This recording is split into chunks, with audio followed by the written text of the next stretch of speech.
Good morning everyone. My name is Ramzan Virani from Ikra High School. I am your SS teacher. आज हम पढ़ने वाले हैं chapter number 1 to big state के बारे में. तो चलो आज का लेक्चर स्टार्ट करते हैं. Harshvardhan. King Harshvardhan was born in 606 CE.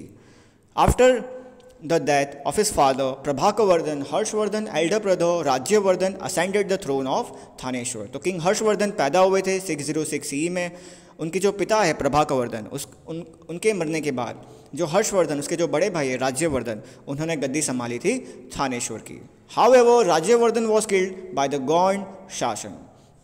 तो किंग ऑफ गौंड जो शासन है किंग ऑफ गौंड उन्होंने मार दिया था राज्यवर्धन को जो कि हर्षवर्धन के बड़े भाई है.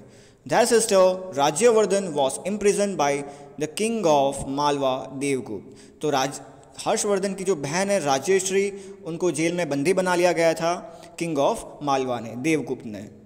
Under this circumstance as advice by the leader of the kingdom Harshavardhan shoulder the responsibility of Thaneshwar present Punjab Haryana. तो जो नेता थे थानेश्वर राजा के थानेश्वर जो राज्य है उनके जो नेता थे उन्होंने एडवाइस किया था उन्होंने सलाह दी थी कि किंग हर्षवर्धन को गद्दी संभाल लेनी चाहिए थानेश्वर की. वो ज़माने में थानेश्वर आज का पंजाब और हरियाणा है. Immediately after ascending the throne he decided to free his imprison sister Rajyashri. तो किंग हर्षवर्धन जैसे ही राजा बने थानेश्वर के उन्होंने पहला फैसला लिया कि उनकी जो बहन है राज्यश्री जो जेल में बंदी है उनको छुड़ाना है. In a meanwhile she had escape from the clutches of Devagupta and ran away into the Vindhya forest. तो जो उनकी बहन है राज्यश्री वो देवगुप्त राज्य से भाग के विंध्या फॉरेस्ट में चली गई. He went in search for his sister and with the help of the people living in the forest and a Buddhist hermit Divakar Mitra he stop her from committing sati. तो फाइनली किंग हर्षवर्धन ने ढूंढ लिया अपनी बहन को विंध्या फॉरेस्ट से. जो फॉरेस्ट में जो लोग रहते उनकी मदद से और साथ में जो बुद्धिस्ट हर्मिट है दिवाकर मित्रा उनकी मदद से अपनी बहन को सती परफॉर्म करने से भी रोक लिया.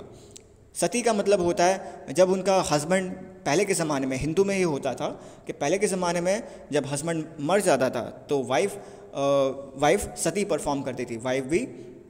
वाइफ अपने आप को जला देती थी. राइट. तो ये सती का मतलब ये होता है. Since Rajyashri kingdom Kanuj UP was without any king at that time. तो राजेश्री का उसकी बहन उसका जो किंगडम था कानूज वहाँ पे कोई राजा नहीं था वो टाइम पे. Harshavardhan become its ruler. तो हर्षवर्धन वहाँ के राजा बन गए कानूज के. Later he defeated Devagupta the king of Malwa. तो बाद में उन्होंने Devagupta the king of Malwa को भी हरा दिया. As part of his preparation to launch an attack on Shashanka the Gauda king. तो वो तैयारी करने लगे द गॉड किंग शासन उसको हराने के लिए. He formed an alliance with the king of Kamarupa Assam Bhaskar Varma. तो उन्होंने जो आसम के जो राजा है आज के ज़माने जो आसम है उसके जो राजा है किंग ऑफ कमरूप उनके साथ मिलके वो तैयारी करने लगे वो गॉड किंग जो शासन है उनको हराने के लिए. With the help of a large army he defeated the Gauda king and won over a major part of his kingdom. तो बाद में उन्होंने लड़ाई की गॉड किंग राजा के साथ और बाद में वो जीत भी गए और जीत के साथ उन्होंने कुछ जो हिस्सा है उनके राज्य का वो कब्जा लिया. He also conquered Malwa and Saurashtra but was unsuccessful in defeating Pulakeshin two king of the Chalukya dynasty of south India. तो उन्होंने बाद में मालवा और जो सौराष्ट्र वहाँ पे भी जीत हासिल की पर वो जीत हासिल नहीं कर पाए पुलकेश टू किंग के साथ जो चालुक्य डायनेस्टी के राजा है साउथ इंडिया में जो लोकेटेड है. After the 7 successful victories years Thaneshwar emerge as a large kingdom in north India. तो लगातार वो 7 साल जीतते गए जो बैटल्स को जीते गए और राइट जो नॉर्थ इंडिया का जो एक किंगडम है थानेश्वर वो एक बहुत बड़ा किंगडम बन गया था. Harshvardhan range and administration.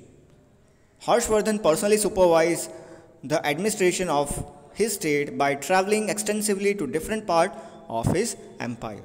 तो हर्षवर्धन पर्सनली वो खुद जाते थे वो खुद अपने राज्य में जाते थे और सुपरवाइज करते थे.